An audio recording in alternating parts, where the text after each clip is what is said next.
Good evening. Thank you so much for your time. You wanted answers. Did you get any?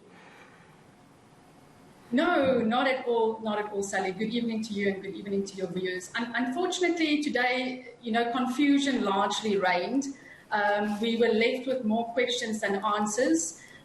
For example, what the minister basically told us today is that he doesn't know how Mr. Bushiri left the country. He says he did not leave with the president of Malawi. He did not leave through any of our borders. So quite frankly, according to the minister, Mr. Bushiri disappeared into thin air.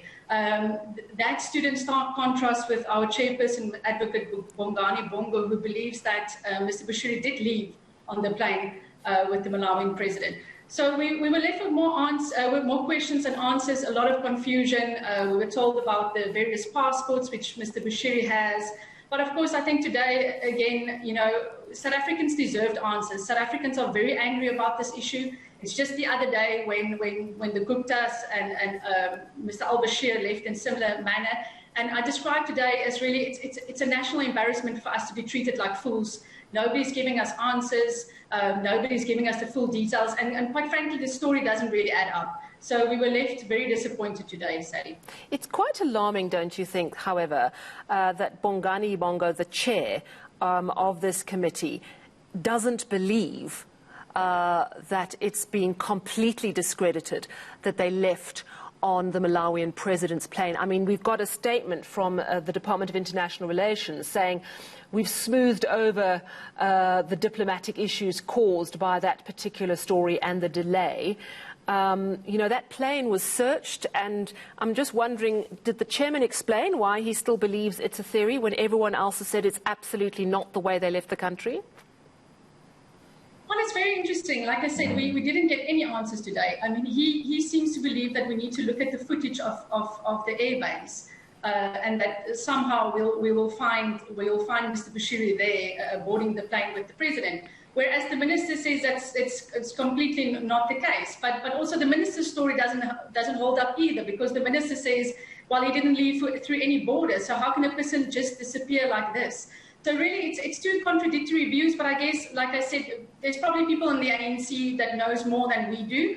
But of course, the exercise that we went through today to look for answers, to clarify what happened, to try and resolve this national crisis that we're finding ourselves in, we actually went backwards, not forwards today.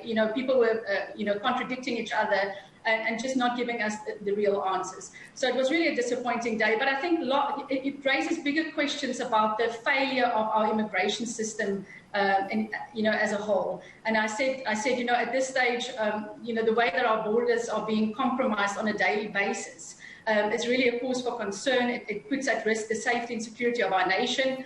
We've already become the playground for international syndicates, cross-border syndicates. And at this rate, our country can also become a target of other syndicates or even, other organisations. The Home Affairs Minister said that it's not really a Home Affairs issue, because he's suggesting that they probably either bribed someone at Pongola, which is the one access point that they could have left, or they did the same at Beit Bridge, or they paid someone to take them across the river a few kilometres down.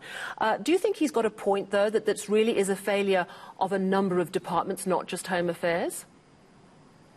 Yes, that might be the case, but it is this minister's, he frequently does not like to take responsibility for our immigration failures. Our immigration system has collapsed. There are no borders. We went to Beit Bridge just the other day. There's a fence, but the gates are left open. The fact of the matter is corruption is rife and endemic at our borders and within the department. Yet have we ever heard of anybody going to jail for selling IDs or passports, even for accepting bribes?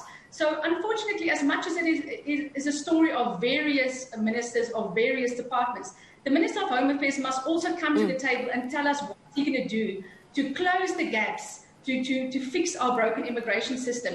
We don't have, for example, enough immigration inspectors. Just to give you an example, we've only got 600, whereas a city like London has got 6,000. So what do you do? I understand the problems. What do you do as the Portfolio Committee? Because isn't your job to hold the Executive and Cabinet Ministers to account? What do you do in a situation like this? Is there nothing you can do? Well, that's exactly it. That's why we've got meetings like this. For example, today was not scheduled to deal with the Bushiri crisis. It was scheduled to deal with laws, with an amendment bill. So we, on a very last-minute basis, called the minister to account. The fact that we didn't get answers doesn't mean that we're going to leave it there.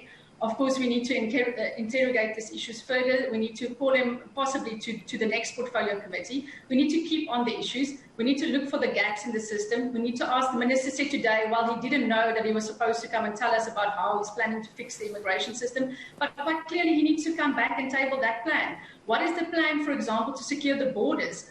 The government keeps on speaking about the Border Management Authority. Yes, that is in the pipeline, but it's going to take many years to set up. So we do really need to be more vigorous with our oversight, I agree, and we need to really get answers. But this national crisis that we're facing is something that must also be put at the door of the minister. He cannot just say it's also other people's responsibility. He must also be held to account. Well, thank you very much. That was a member of the Portfolio Committee on Home Affairs, the IFP's Liesel van der Merwe.